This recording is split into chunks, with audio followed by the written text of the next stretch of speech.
Parte 2 de O Chamado de Cthulhu, o relato do inspetor Legras.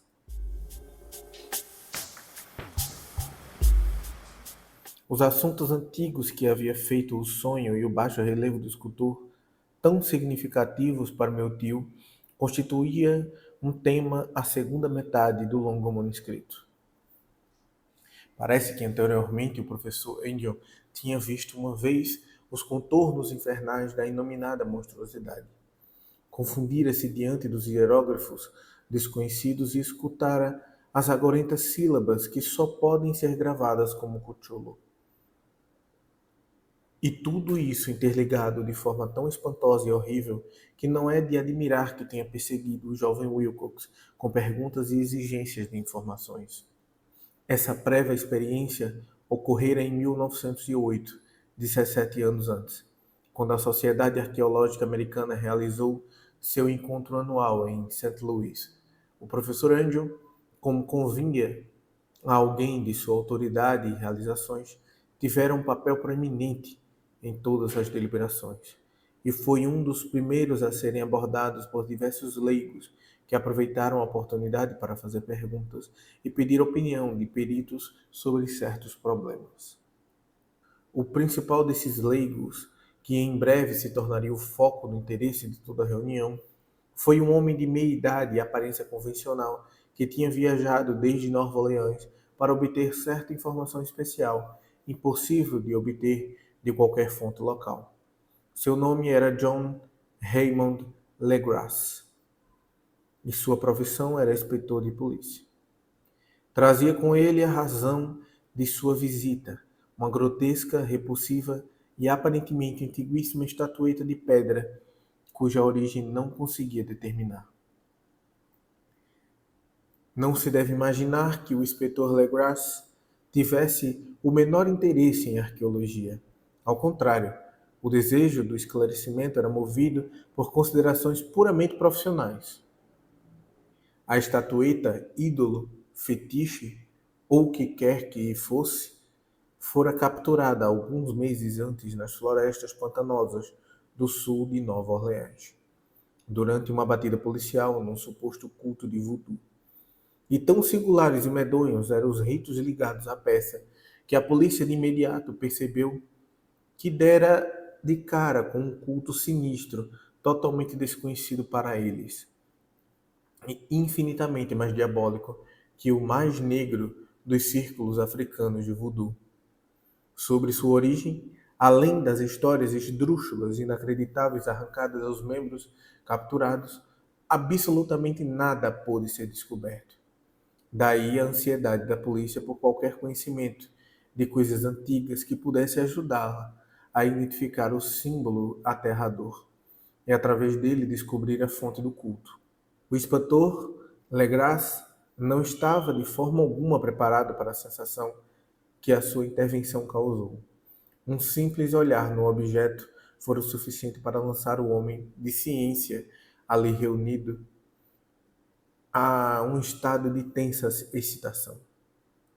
E eles não perderam tempo em se amontoar ao redor dele para encarar de perto a diminuta imagem cuja profunda estranheza e aparência de antiguidade genuína e abismal indicavam panoramas arcaicos ainda por revelar. Nenhuma escola conhecida de arquitetura, de escultura, animara aquele terrível objeto.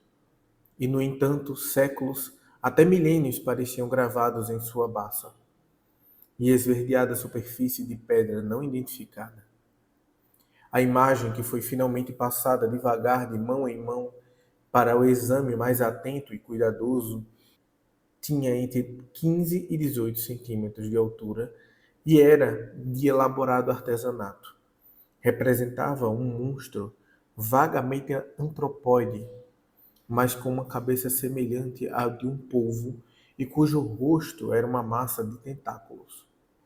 De corpo escamoso, com aspecto elástico, prodigiosas garras nas patas dianteiras e traseiras e asas longas e estreitas atrás.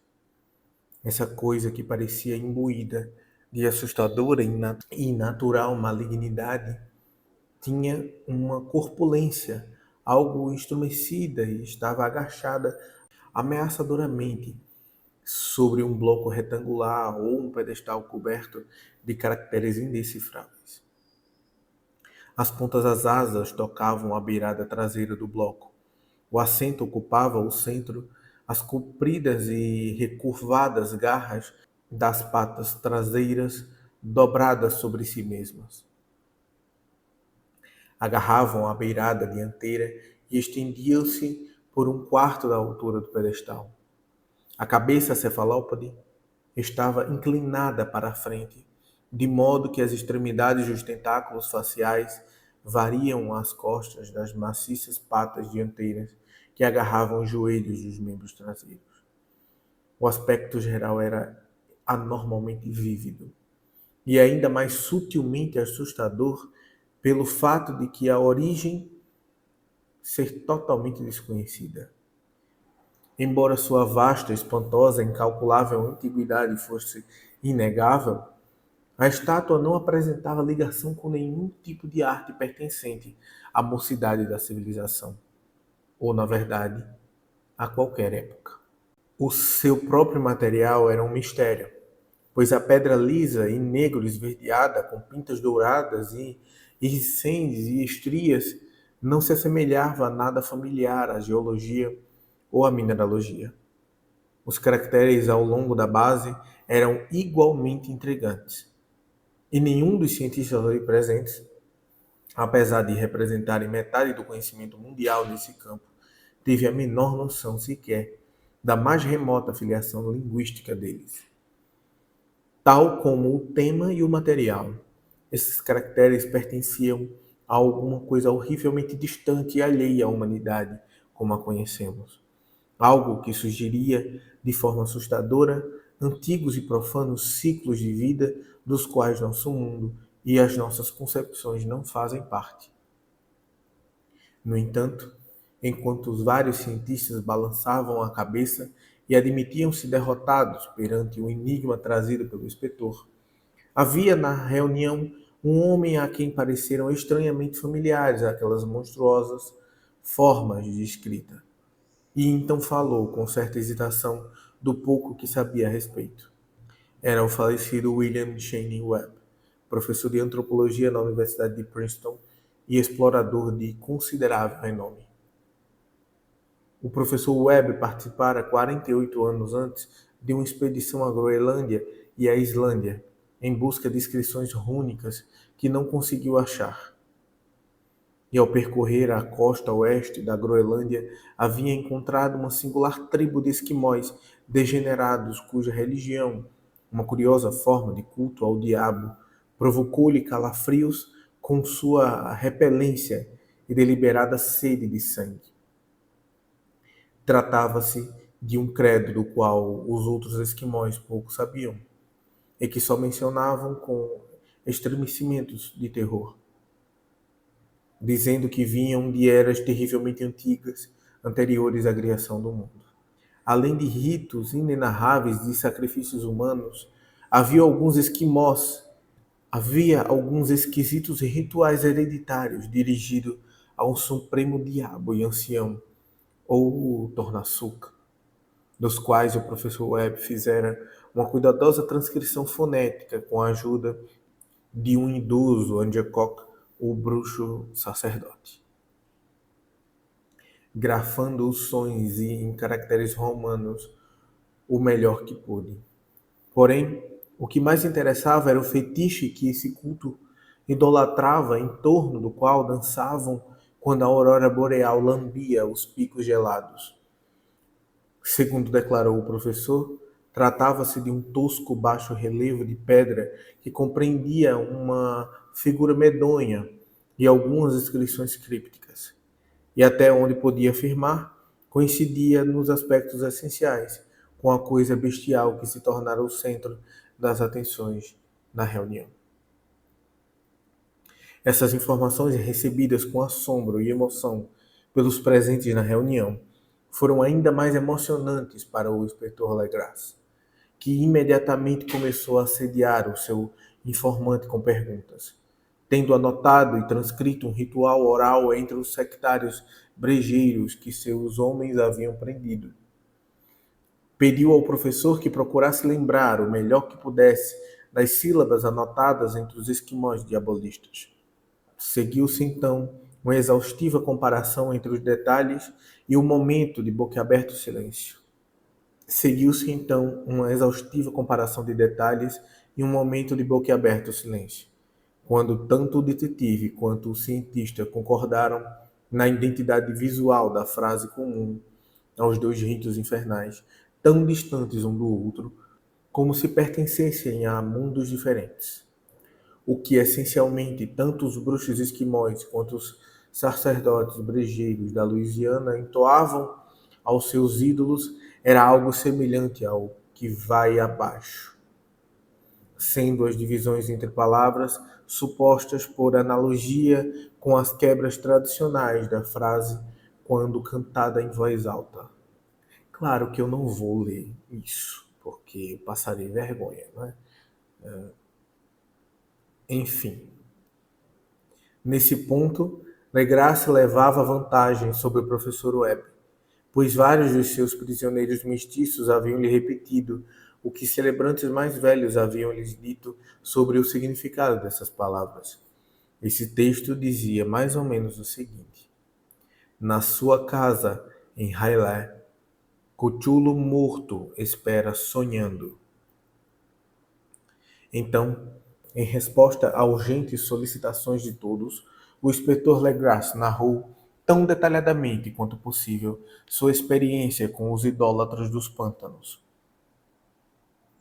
contando uma história ao qual pude ver que o meu tio atribuía enorme importância. Fazia lembrar os sonhos mais desvairados dos mitômanos e teosofistas, além de revelar um grau surpreendente de imaginação cósmica, que nunca se esperaria entre aqueles marginais e párias da sociedade. No dia 1º de novembro de 1907, chegara à polícia de Nova Orleans um chamado frenético na região dos Pântanos e Lagoas do Sul. Os grileiros de lá, na maioria descendentes primitivos, mas de boa índole, dos homens de Lafitte, estavam tomados do mais absoluto pânico por causa de uma coisa desconhecida que viera sobre eles à noite. Tratava-se de voodoo, aparentemente mais de uma espécie de voodoo, muito mais terrível do que qualquer outra que já tinha visto.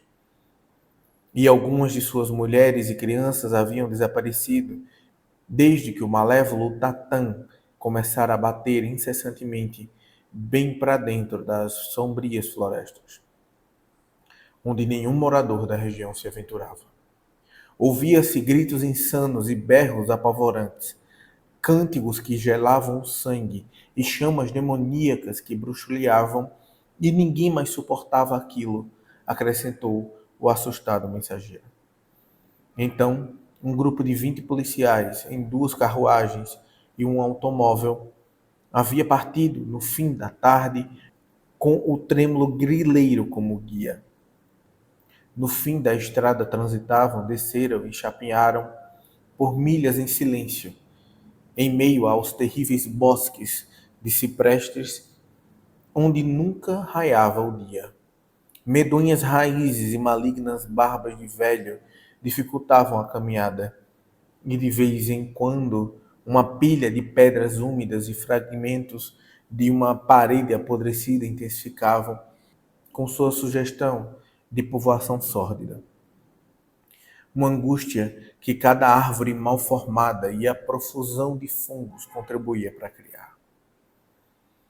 Por fim, a aldeia dos grileiros, um ajuntamento miserável de cabanas, ficou à vista. E moradores histéricos correram para refugiar-se em volta do grupo de lanternas balouçantes. O som abafado dos tatãs já se ouvia de longe, bem longe, e um grito agudo como um guincho vinha em intervalos desiguais quando o vento mudava de direção. Também um clarão avermelhado parecia filtrar-se através da pálida vegetação rasteira, oriundo de avenidas intermináveis de noite selvagem. Todos os assustados grileiros recusavam-se terminantemente a dar um passo sequer rumo àquele culto ímpio, de modo que o inspetor Legras e seus 19 colegas embrenharam-se, sem guia, às arcadas negras de terror pelas quais nenhum deles jamais passara antes. A região em que agora se aventuravam os policiais era tradicionalmente de má reputação, desconhecida e inexplorada pelos brancos. Corriam lendas sobre um lago oculto nunca contemplado pelos mortais, no qual vivia uma gigantesca e disforme criatura poliposa, branca com olhos luminosos, e os grileiros sussurravam que os diabos com asas de morcego voavam para fora das cavernas, nas entranhas da terra, à meia-noite para adorar aquele ser.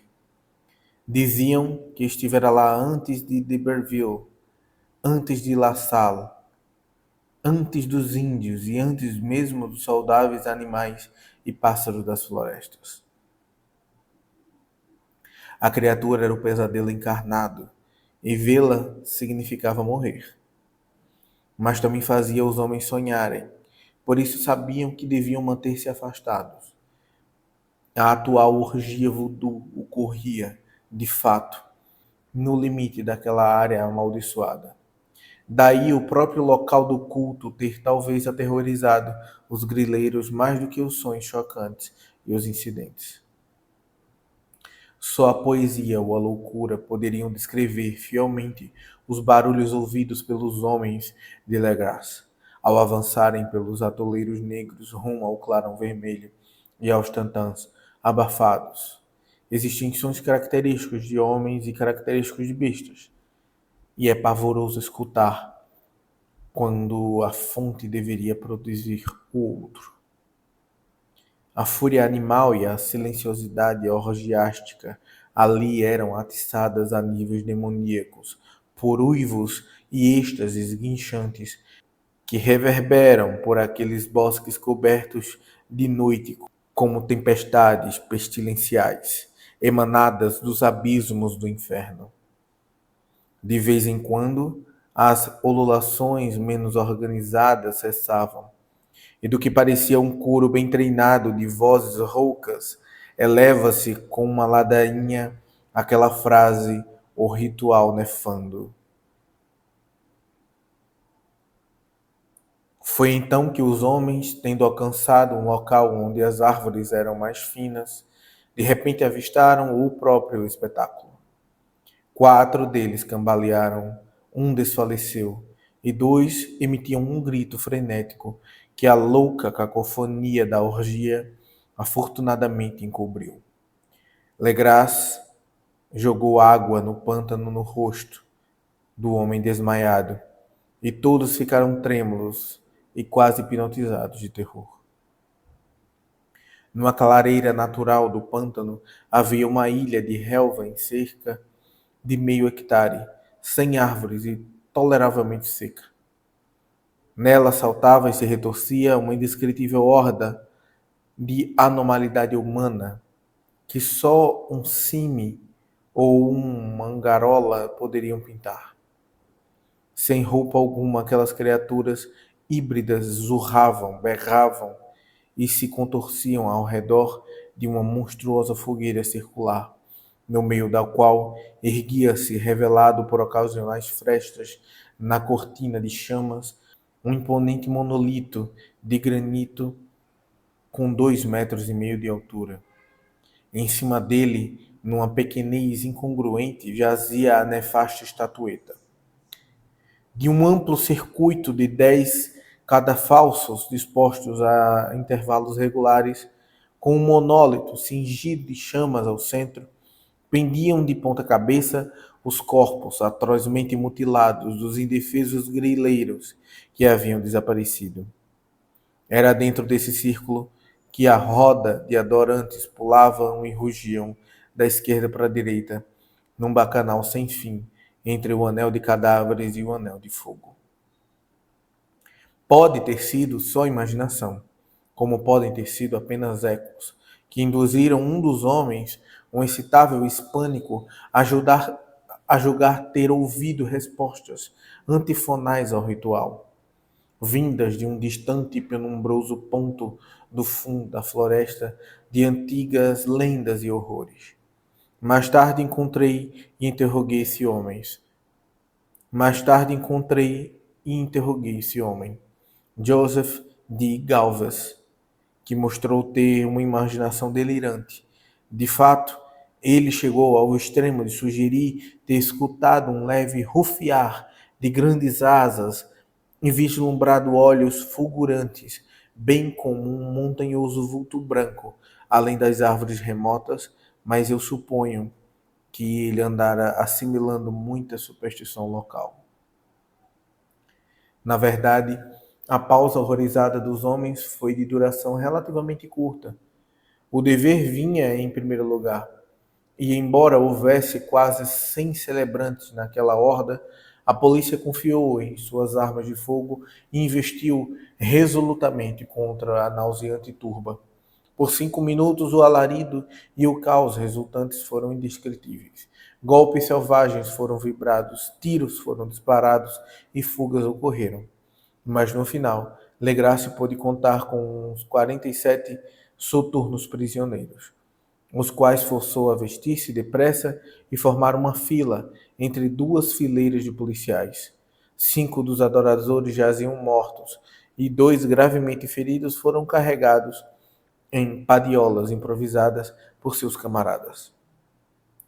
A imagem sobre o monólito foi, é lógico, cuidadosamente removida e levada embora por Legrasse.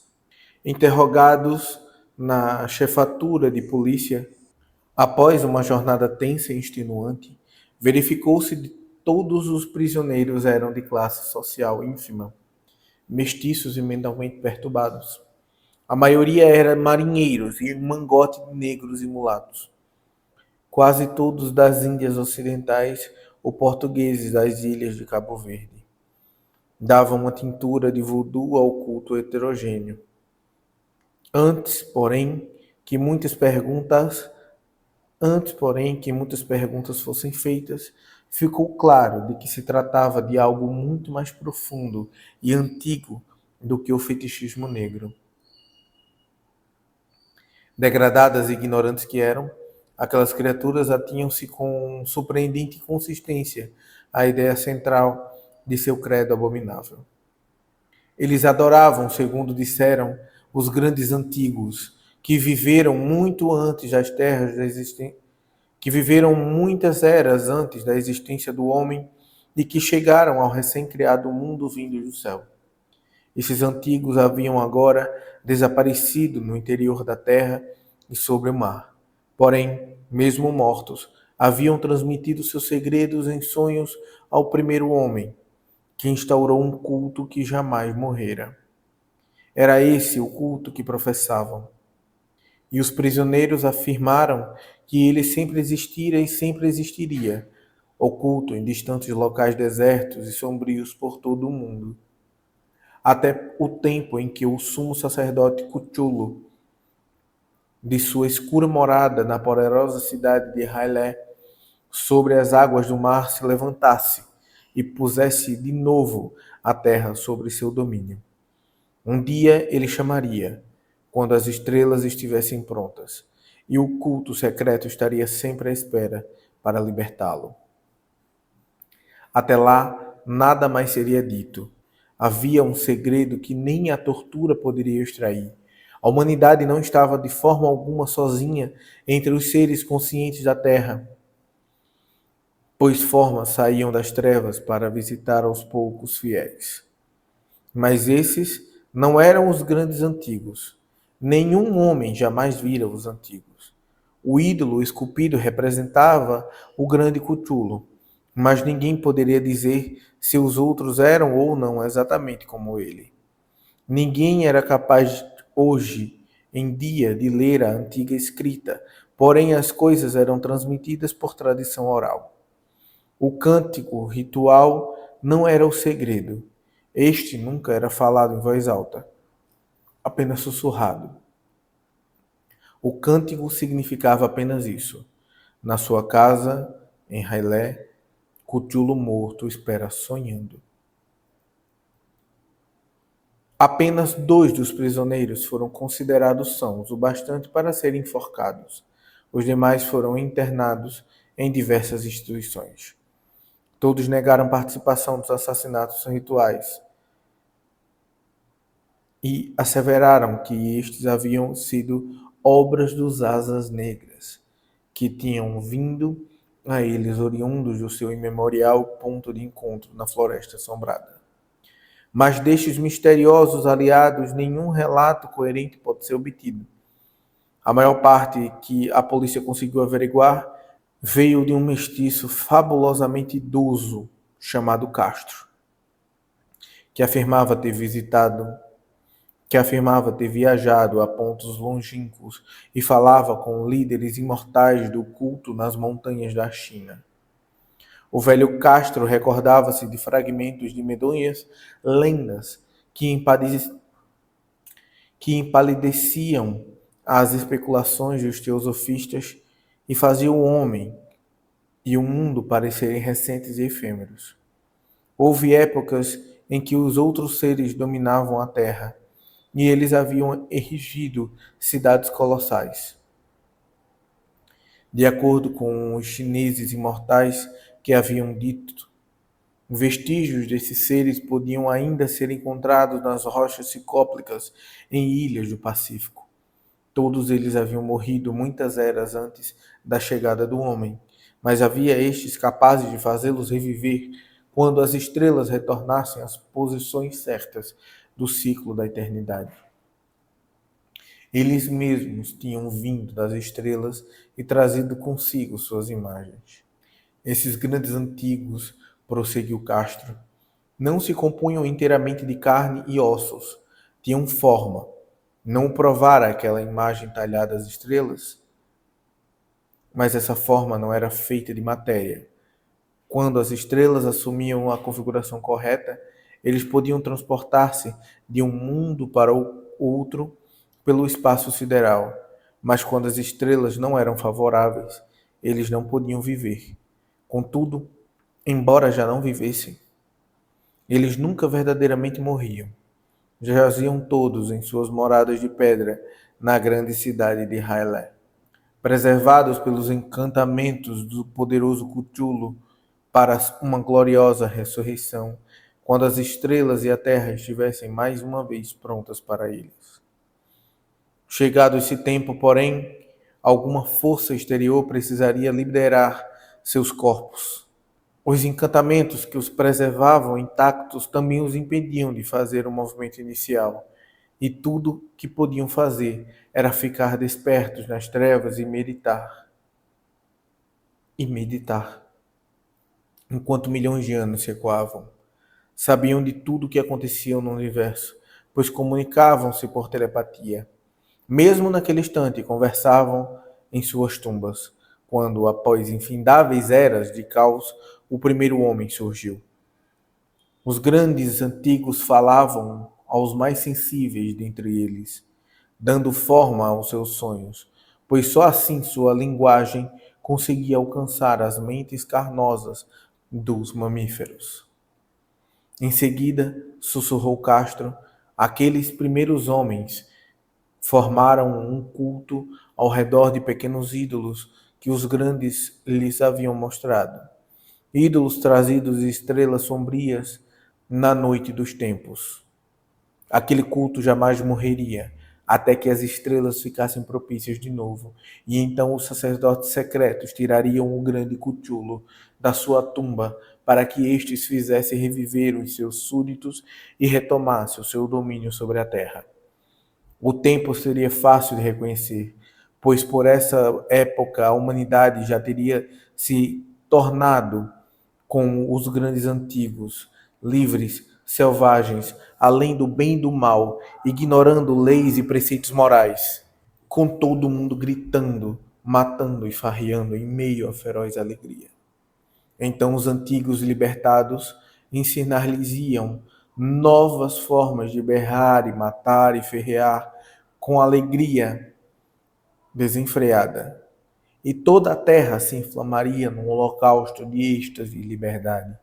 Até lá, cabia ao culto, mediante ritos apropriados, manter viva a memória daqueles procedimentos antediluvianos e prefigurar a profecia da volta deles. Em priscas eras, homens eleitos haviam falado com os sepultados antigos em sonhos, mas então algo acontecera. A grande cidade de pedra de Hailé, com seus monolitos e sepulcros, afundara sobre as ondas e as águas profundas, repletas do único mistério primordial que nem o pensamento pôde atravessar, haviam irrompido o intercâmbio espectral. Mas a memória nunca morreu, e os sumos sacerdotes diziam que as cidades emergiriam de novo quando as estrelas se alinhassem corretamente. Então vieram das profundezas da terra os seus espíritos negros, bolorentos e trevosos, cheios de rumores ancestrais colhidos em cavernas sobre esquecidos leitos oceânicos. Mas deles o velho Castro não ousou falar muito. Calou-se apressadamente e não houve persuasão ou sutileza capaz de extrair-lhe mais informação sobre o assunto. Curiosamente, evitou também mencionar o tamanho dos antigos. A respeito do culto, afirmou crer que sua sede ficava nos desertos inacessíveis da Arábia, onde Irém, a cidade dos pilares, sonha oculta e intacta. Não tinha relação com os cultos de bruxaria não tinha relação com os cultos de bruxaria europeus, e, exceto por seus membros, era virtuosamente desconhecido. Nenhum livro jamais aludiu diretamente a ele, embora os chineses imortais dissessem que havia duplos sentidos nos Necronomicon do árabe louco Abdul al-Jahed, que os iniciados poderiam interpretar como quisessem, especialmente o polêmico dístico. Não está morto que pode eternamente jazer, e com estranhas eras pode até a morte morrer.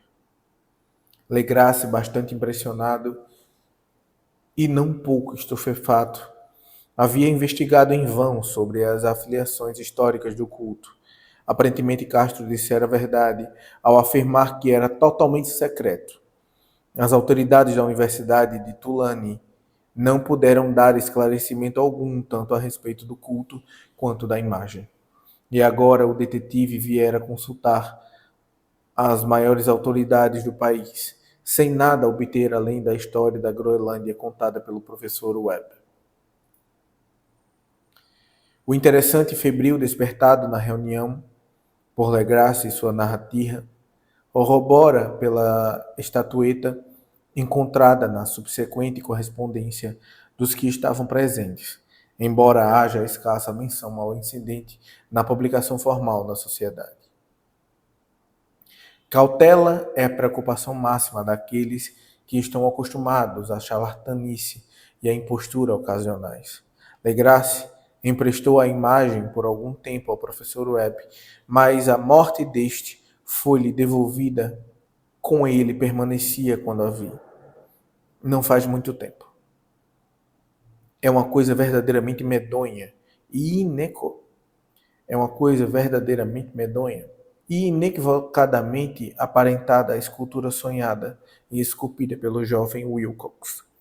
Não me surpreendeu que a narrativa do escultor estivesse alvoroçado o meu tio, pois que ideias poderiam ocorrer-lhe após saber que Legrasse descobrira sobre o culto, ao ouvir um rapaz sensível dizer-lhe que sonhava não somente a figura e os hieróglifos exatos da imagem encontrada no pântano e do demoníaco baixo relevo na Groenlândia, como também escutara que em seus sonhos pelo menos 3 das palavras precisas da fórmula emitida tanto pelos diabolistas esquimós quanto pelos mestiços da Louisiana, foi a coisa mais natural que o professor Angel iniciasse uma investigação aprofundada, ainda que eu privadamente suspeitasse que o jovem Wilcox ouvira falar do culto de maneira indireta e tivesse inventado uma série de sonhos para intensificar e manter o mistério às custas do meu tio.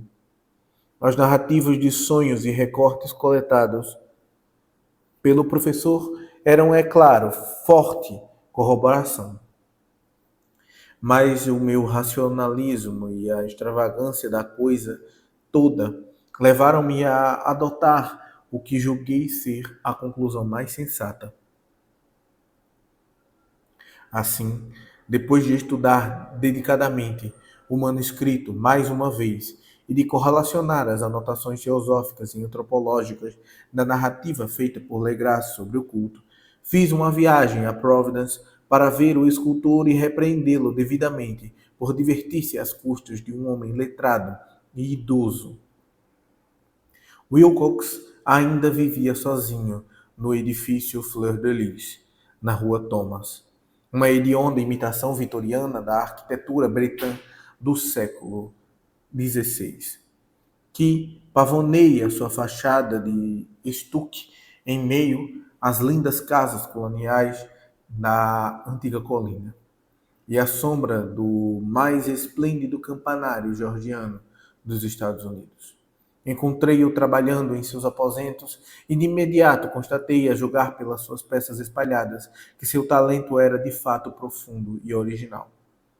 Acredito que um dia ele será aclamado como um dos grandes decadentistas, pois cristalizou na argila e um dia refletirá no mármore os pesadelos e as fantasias que Arthur Machen evoca na prosa de Clark Ashton Smith, torna visível no verso e na pintura. Moreno, franzino e de aspecto desleixado, ele se voltou languidamente ao me ver bater na porta e, sem se levantar, perguntou-me a que vinha. Quando eu disse quem eu era, ele desmontou certo interesse, pois meu tio despertara-lhe a curiosidade ao investigar seus sonhos estranhos, embora nunca tivesse explicado a razão do seu interesse. E tampouco expliquei, mas procurei sutilmente fazer com que se abrisse comigo. Em pouco tempo fiquei convencido da absoluta sinceridade, pois falou dos sonhos de um modo inequívoco. Os sonhos e o resíduo subconsciente deles havia influenciado profundamente a sua arte. E ele me mostrou uma estátua mórbida, cujos contornos quase me fizeram estremecer, com a força de seu poder de negra evocação. Não se lembrava de ter visto o original daquilo, exceto no seu próprio baixo relevo onírico, mas os contornos haviam se formado insensivelmente sobre suas mãos. Era, sem dúvida, o vulto gigantesco que ele entrevira no seu delírio.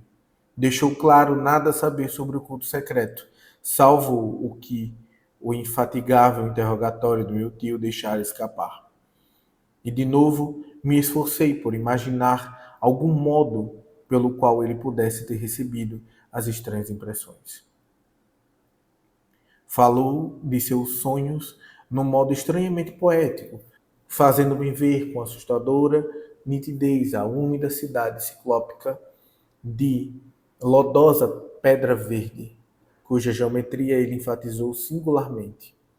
Estava toda errada. E escutar com a pavorosa expectativa a evocação incessante e quase mental oriunda do subterrâneo da terra. Cthulhu Fatah.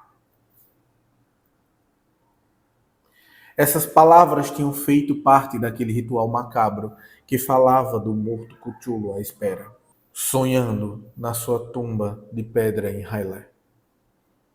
E sentindo-me profundamente abalado, apesar do meu racionalismo, eu tinha certeza de que Wilcox ouvira falar do culto por acaso, mas logo se esquecera dele em meio à massa de suas leituras e imaginação igualmente bizarras. Mais tarde, em virtude da impressionabilidade do moço, a lembrança achara expressão subconsciente em sonhos, no baixo relevo e na medonha estatueta que eu agora via, de modo que sua impostura sobre o meu tio fora totalmente inocente. O rapaz, ao mesmo tempo, meio afetado e ligeiramente mal educado, não era do tipo que eu jamais poderia vir a gostar. mas eu estava ao menos disposto a reconhecer tanto o seu gênio quanto a sua honestidade. Despedi-me dele amigavelmente, desejando-lhe todo o sucesso que seu talento promete. A questão do culto continuava a me fascinar, e às vezes eu tinha visões de fama pessoal obtida graças às pesquisas sobre sua origem e conexões. Visitei Nova Orleans, conversei com Legras e outros participantes da batida policial. Vi a monstruosa imagem e até entrevistei alguns prisioneiros mestiços ainda vivos. O velho Castro, infelizmente, já morrera havia alguns anos. O que ouvi então, de forma tão nitidamente de primeira mão, embora não fosse mais do que uma confirmação detalhada daquilo que meu tio escrevera, voltou a me estimular, pois tive a certeza de estar na pista de uma religião muito real, muito secreta e muito antiga, cuja descoberta faria de mim um antropólogo de renome. Minha atitude era ainda de absoluto materialismo, como gostaria que ainda fosse, e descartei com inexplicável má vontade a coincidência entre os relatos de sonhos e os esquisitos recortes colecionados pelo professor Angel. Uma coisa que comecei a suspeitar e que agora, infelizmente, eu sei, é que a morte do meu tio nada teve de natural. Ele caiu de uma ladeira estreita que saía de um antigo cais repleto de mestiços estrangeiros, após um descuidado empurrão de um marinheiro negro. Não esqueci o sangue misto e atividades navais dos membros do culto da Louisiana, e não me surpreenderia se viesse a ouvir falar de métodos secretos e agulhas envenenadas tão implacáveis e antigas quanto os rituais e credos crípticos. É verdade que Legras e seus homens foram deixados em paz, mas na Noruega um certo homem do mar que viu coisas morreu. Será que as investigações mais profundas do meu tio, após um encontro com o escultor, não poderia ter chegado aos ouvidos sinistros? Eu acho que o professor Angel morreu porque sabia demais, ou estava prestes a saber demais.